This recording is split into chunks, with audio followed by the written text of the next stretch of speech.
시청자 여러분 안녕하십니까? 빠른 뉴스, 확실한 정보, 내외방송 뉴스입니다. 코로나19로 부모 중 1명 이상을 잃은 어린이 수가 한국에서만 550명에 이른다는 연구 결과가 나왔습니다.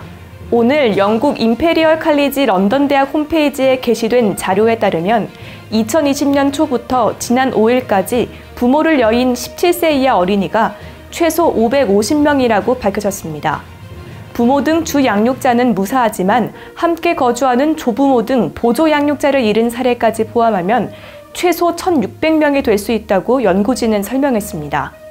멕시코는 21만 900명, 미국 19만 9,600명, 콜롬비아 5만 400명 등이 부모 중 1명 이상을 잃은 것으로 집계됐습니다.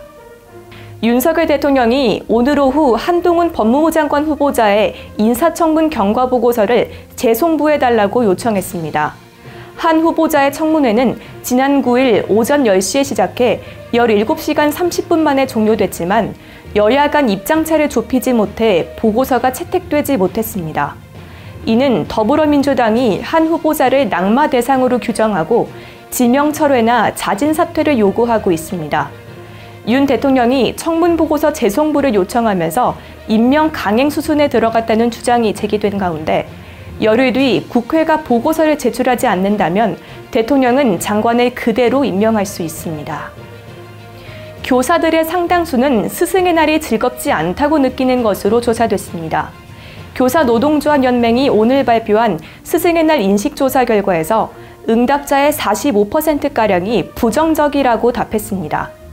스승의 날을 부정적으로 생각하는 이유는 부정적인 사회인식과 껍데기만 남은 교권 등이 있었습니다. 이외에도 김영란법 시행으로 아이들의 작은 선물도 거절해야 하는 탓에 스승의 날에 학교에 있는 것 자체가 불편하다는 의견도 있었습니다. 잠들기 전에 방에 불을 끈 채로 스마트폰을 한다면 중단하시는 게 좋겠습니다.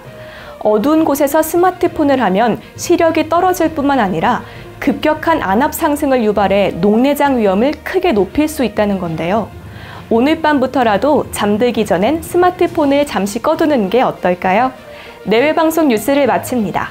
시청해주신 여러분 고맙습니다.